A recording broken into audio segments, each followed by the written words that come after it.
George Parr, you are an investment banker. I am, yes. Yes.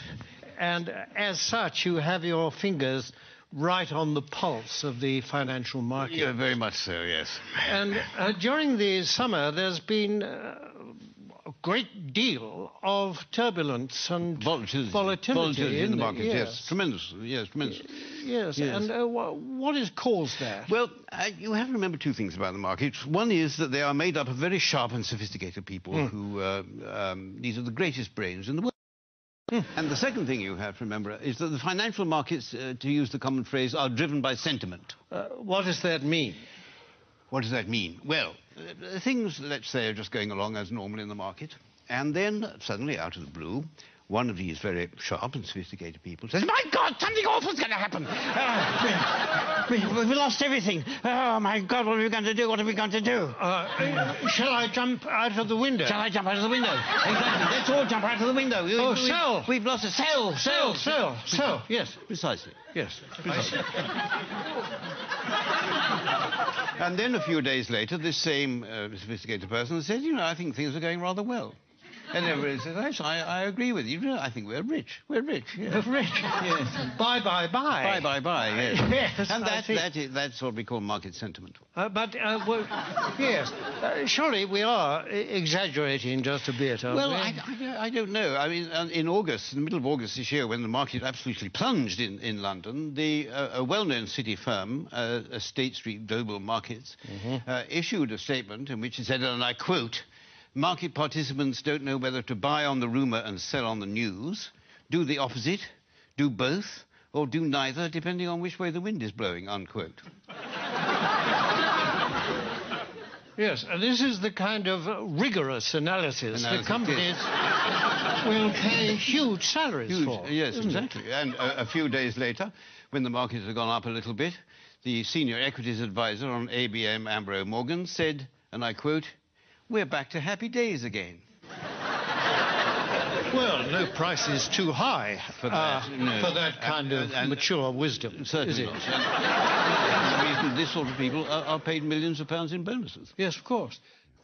During this summer, there have been actual causes behind the volatility in the markets, haven't there? I mean, specifically and especially in America, granting vast numbers of mortgages to people who can't afford them on properties which are diminishing in value. It's the so-called subprime situation, yes. The subprime market. Yes. How does that work, in fact? Well, imagine, if you can, say, an unemployed black man sitting on a crumbling porch somewhere in Alabama in his string vest, and a chap comes along and said, "Would you like to buy this house before it falls down? And why don't you let me lend you the money?"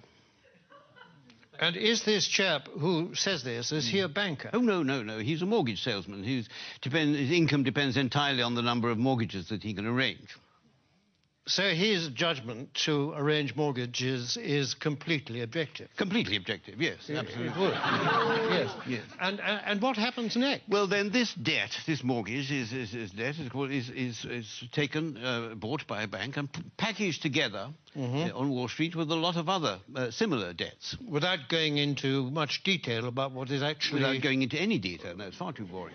And so this is put into a package of debt, and then it's moved on to Wall Street, and this is extraordinary what happens then, that somehow this package of dodgy debts stops being a package of dodgy debts and starts being what we call a structured investment vehicle.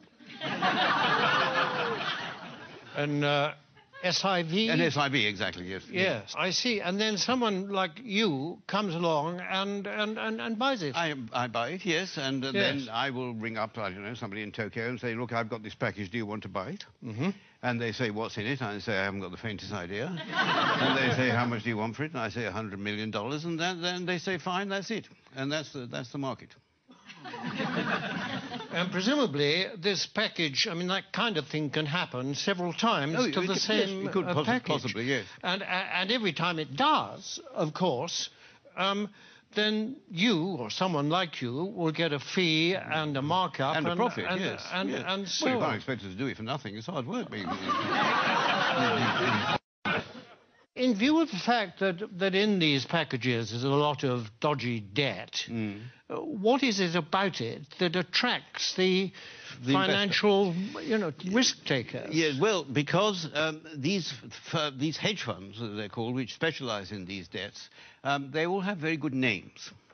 You mean they're responsible companies? No, I don't. It's nothing to do with their reputation. They have actually very, very good names. The names they think up for them are very good. I'll give you an example. There's a very well-known American Wall Street firm called Bear Stearns, who have two of these hedge funds which specialize in these mortgage debts. And they lost so much money, lost so much of its value, that Bear Stearns announced that they would have to put in $3.2 billion into one of the funds to try and keep it afloat. $3.2 billion? 3.2 billion, yes. And even then they said the investors couldn't get any money out of it and they were going to let the other fund go. But one of these funds was called the High Grade Structured Credit Strategies Fund, and the other was called the High Grade Structured Credit Enhanced Leverage Fund. Well, that sounds very good. But that's good, isn't it? Yes. It sounds very trustworthy. Actually, this is the magic of the market. What started off as lending a few $1,000s to an unemployed black man in a string vest has become a high-grade structured credit enhanced leverage fund. I like the sound of it. It is good. Well, it sounds very trustworthy. I mean, it's got good words in it. It's got words like high. High is good. High is good. Yes. Better than low, anyway, isn't it? Yes, absolutely. And structured is another good word. Very good. Enhanced is... I love enhanced. Enhanced is very... I mean, I'd buy anything if it said enhanced. Absolutely, yes. Yes. It might have been different if it said the unemployed black man in the string vest fund, but yes, because then alarm bells might start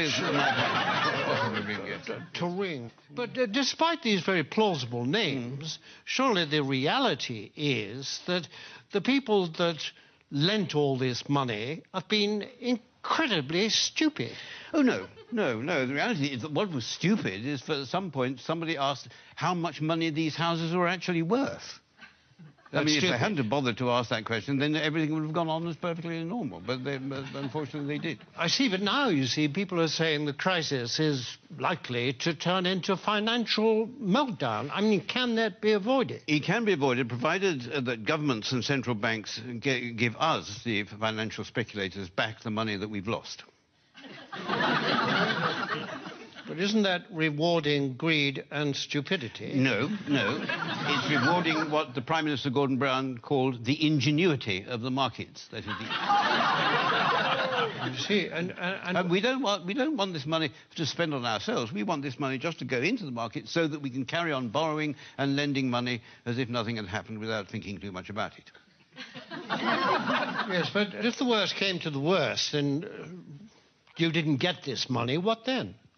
Well, then there'd be another market crash, and then I would say to you what people like me always say, that it's not us that will suffer, it's your pension fund. Thank you very much, George Parr. A pleasure.